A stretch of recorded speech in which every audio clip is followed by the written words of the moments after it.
சென்னை பெருங்குடி அருகே அரசு பேருந்து மீது லாரி மோதிய விபத்தில் 4 மாணவர்கள் உயிரிழந்துள்ளனர்.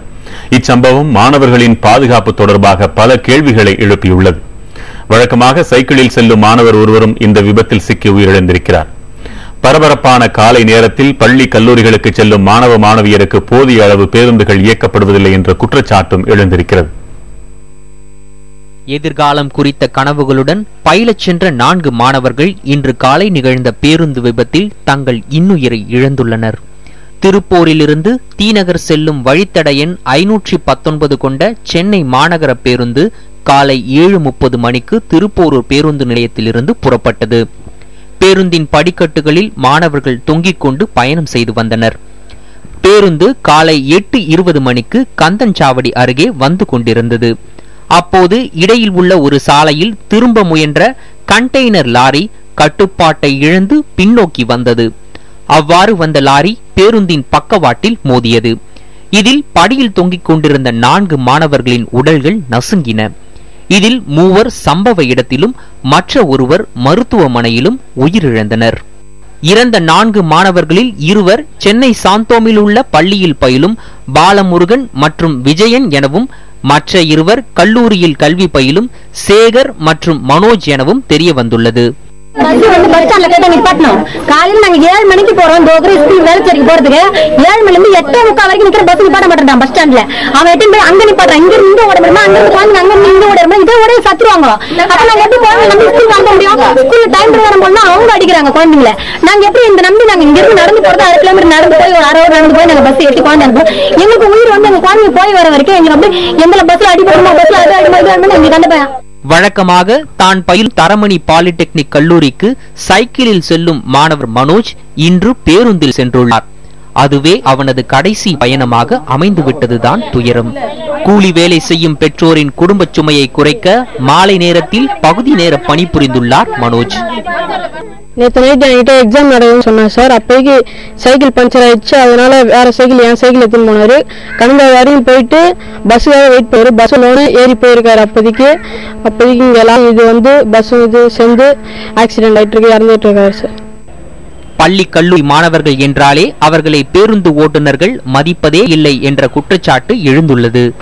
பள்ளி மற்றும் கல்லூரி மாணவர்கள் விபத்துக்கு உள்ளாவதை தடுக்கவும் அவர்களின் நலன் கருதியும் காலை மற்றும் மாலை நேரங்களில் மாணவர்கள் சிறப்பு பேருந்துகள் இயக்க வேண்டும் என்ற கோரிக்கையையும் பொதுமக்கள் முன்வைத்துள்ளனர்.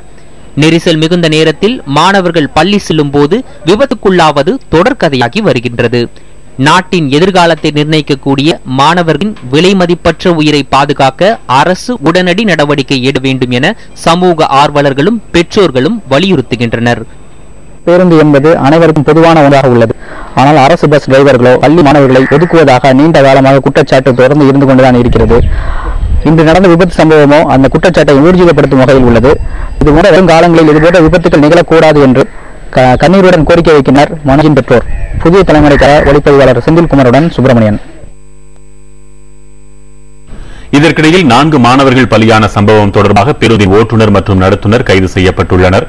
பேருந்தின் மீது மோதிய கண்டெய்னர் லாரியின் ஓட்டுநர் தலைமறைவாகி இருக்கிறார். அவரை கிண்டி போக்குவரத்து காவல்துறையினர் தேடி வருகின்றனர். அரசால் வழங்கப்படும் இலவச பஸ் பாஸ்களை கொண்டு மாணவர்கள் பள்ளிக்கு சென்று வருகிறார்கள். ஆனால் இலவசமாக பயணிக்கிறார்கள் என்ற ஒரே காரணத்திற்காக அவர்கள் புறக்கணிக்கப்படுவது தொடர்கதையாகவே இன்றளவும் உள்ளது.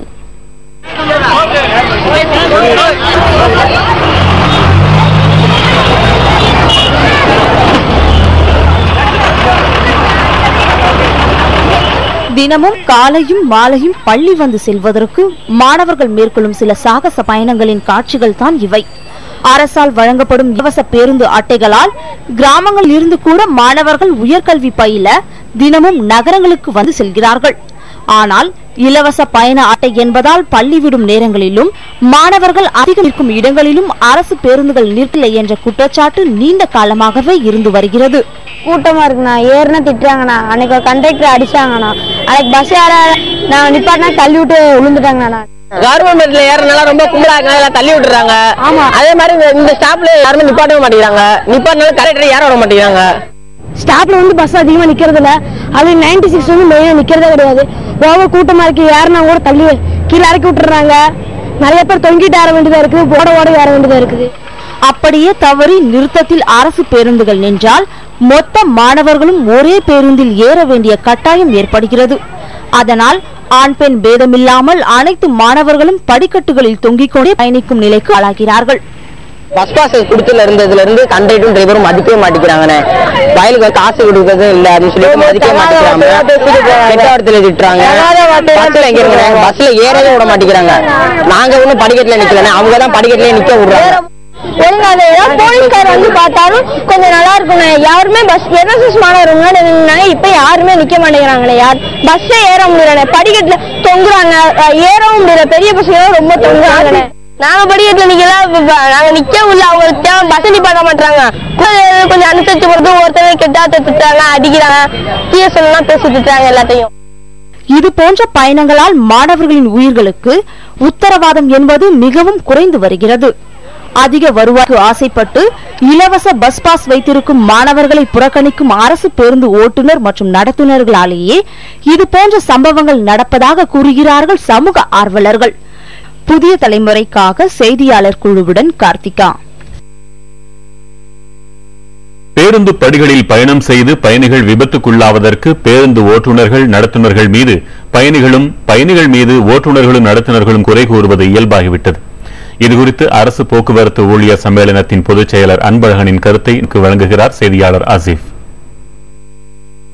பொதுவாக பேருந்து விபத்துகள் ஏற்படுவது என்பது ஓட்டுநரனுடைய கவனக்குறைவையும் தாண்டி அதன் பின்னால் பல்வேறு விஷயங்கள் அடங்கி இருப்பதை மக்கள் அறிந்து கொள்ள வேண்டும் என்று போக்குவரத்து ஊழியர் சங்கங்கள் தெரிவிக்கின்றன. இது குறித்து பேசுவதற்காக மாநகர அரசு போக்குவரத்து ஊழியர்கள் சம்மேளனத்தினுடைய தலைவர் திரு அன்பழகன் நம்மோடு உள்ளார். அவரிடம் இது குறித்து பேசுவோம். ஐயா வணக்கம். பொதுவா இந்த போக்குவரத்து விபத்துகள் நடக்கும்போது, குறிப்பா பேருந்து விபத்துகள் நடக்கும் பொழுது அதன் ஓட்டுநர் மீது தான் அந்த குற்றச்சாட்டு சுமத்தப்படுது. இது எந்த அளவுக்கு நியாயமான குற்றச்சாட்டு? கருத்து சார். இன்றைக்கு சாலை வசதி இருக்கு, மெயினா பார்க்கணும். அதே மாதிரி பராமரிப்பு, ஒரு வண்டி ஒரு 200 கிலோமீட்டர் ஓடி வந்தா வண்டி பராமரிக்க வேண்டிய தன்மைகள் இருக்கு.